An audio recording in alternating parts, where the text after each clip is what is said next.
Yeah, what's up guys? I figured I'd throw a little video in before I ran into work today. It is Sunday and gotta be at work in about an hour, and I figure I wanted to let you know what was going on, what we have coming up soon. Got a lot of cool things coming up. But yesterday, little story, I was on my way to work.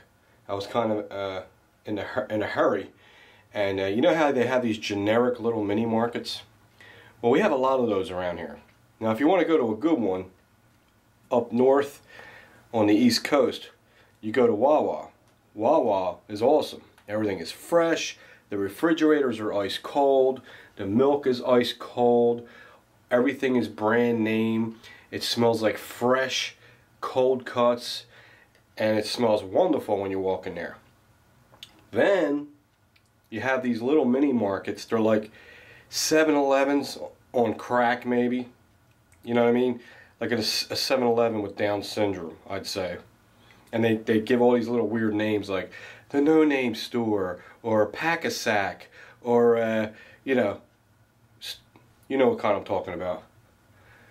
I walk in, I'm in a hurry. I said I just want to get a snack and something. I don't know.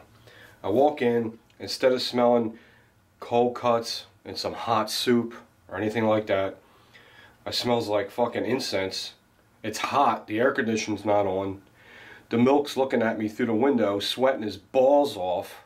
The guy behind the counter smells like a stool sample dipped in Old Spice. So I go in there, said, dude, you got any rice pudding? Oh yes, in the back. Way in the back. Where? So I'm trying to go down the aisle, look for the rice pudding. No, it's on the other aisle. Oh, this aisle, you mean where you got all these brown fucking boxes and and stuff that should be in the back, not being on display. It's like not trash, but like empty boxes and shit. Yeah, behind there. Okay, great.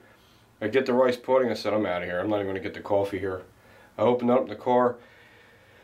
I don't know what to say, guys. I don't get it. Is there no, like, where's the Board of Health? Don't they go in this place? You know what I'm saying? So, it was not a good experience. I opened up the rice pudding, and instead of rice pudding, it smelled like toe jam, and it looked like, I don't even know what the hell it looked like. If you live near the inner city, or in the city, you know exactly what I'm talking about. Okay? There's no such thing as an expiration date on anything.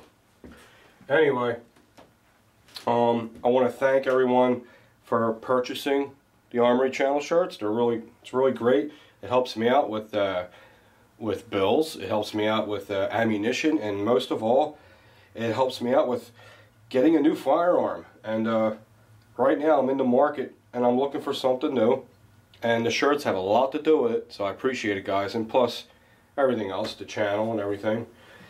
And it's nice to have a job now, steady income. So everything's, getting better for me. So I'm able to going on a shopping purchase for firearm without selling a gun for once. Here's what I'm thinking about. I'm looking at a few guns. You might see a new 1911. That's my phone. It's probably e-bombing. You might see a new 1911. Not sure. I heard a gun shop has one that I've always wanted. Actually, I've had something very similar to it, but it's not quite it. I don't want to tell you what it is. And it's a lot of money. It's not an Ed Brown. It's not a Wilson. Nothing like that. But trust me when I tell you, this gun shop don't open until 12 o'clock, and they're not open on Saturday and Sunday and Monday, so we're going to have to wait till Tuesday, 12 o'clock for the fucking guy to open. Then I can go in and see if it's still there. If it's still there. If it's the one I think it is, I'm going to make the plunge and do it. And without you guys, it wouldn't have been possible. So I really want to thank you guys for supporting the channel and grabbing the shirt. It's unbelievable. Thank you. This was the biggest shirt sale we ever had in the history of the channel. I mean, we didn't sell thousands of them or nothing like that, but we sold a good amount. 400 shirts, that's a lot. I used to sell, when we did it, maybe 80 or something. So it has a lot to do with a little extra cash play money. Whoops. And So, yeah, that's what I'm thinking about. You might see another 1911. I'll give you a little hint, commander size. Okay. I'm also looking at an HK. This is my HK. Oh, you like that? That wasn't supposed to happen. There's my tactical light for my HK. Watch this. Alright, now I see if I can put it on this way. Still ain't effective. It'd have to be this way, dude. That's not. It's plastic down there, asshole. It didn't work out. That wasn't supposed to happen. I was going to make it into something else, but it didn't happen. By the way, these lights, wow, they are bright. We have these at double action. They're only $9, and they're very slim. A lot of police officers are buying them, you know, because you need a police officer who needs a good light. And they're pretty cool. I don't know what they're called. They're called, not sure, but they got them at double action in all different colors, and they're super, super bright LEDs. So I just want to show you that. They're cheap, you know, $9. Anyway, this is my HK USP.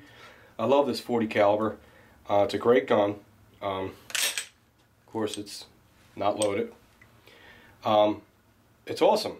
There's one little drawback, and Ron, IBS Ron, you know, shit pants, he came up with a good, what the hell am I talking about? He brought to my attention something very important I never thought about, and then it happened to me. So I'm giving Ron the credit. The only thing bad about this gun, which ain't much, and it probably ain't going to happen, the problem is, if I had this cocked and locked like a 1911, that's how it's designed. So it's cocked and locked. The problem is, if I ever had to use it in a stressful situation and I had to drop the safety, if I'm not too stressed out, I might drop the safety too much and decock my weapon. Now I know a lot of you guys are saying that's never going to happen. It happened to me. Just practicing. I was practicing. I was drawing from my holster. Okay. It was cocked and locked. I was drawing from my holster, just practicing and dropping the safety, and I decocked the gun by accident. Now it doesn't run the gun inoperable. It just puts it in a real hard double action pull if that happens. So, not a big deal. Does it make me not carry it? Hell no. I carry my HK all the time, especially at work. So, I was going to carry it today, but I wanted to show it to you, and I didn't feel like loading it up and everything, so I'm going to carry my Glock 19 today. But that's something you should think about this thumb safety and the decocker. That can happen. You could decock it accidentally if you push the thumb safety down too hard. And you might do that if you're scared and stressed.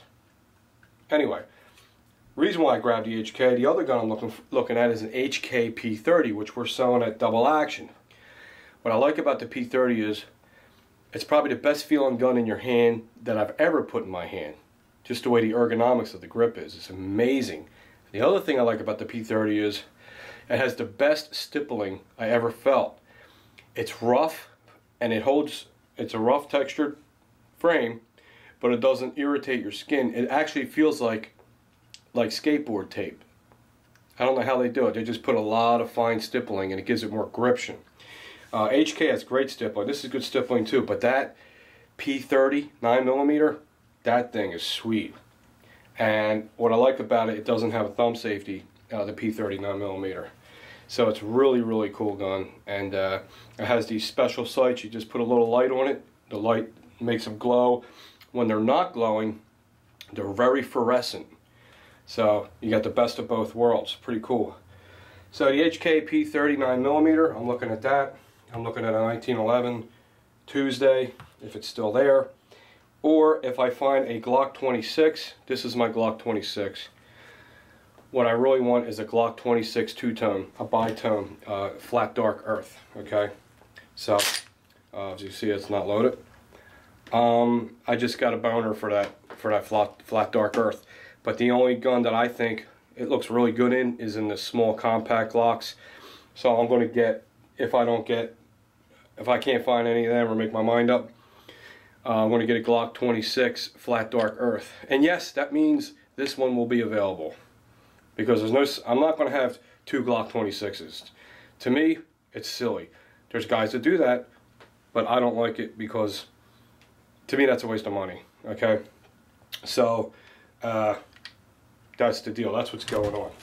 Just a little update here, let you know, guys. I just wanted to do that, and just wanted to show my appreciation for the shirts and let you guys know what's going on. I am carrying my Glock 19 today, if I can get the camera right, in my Safariland holster. I like this holster because it's how I carry it. It's how I carry.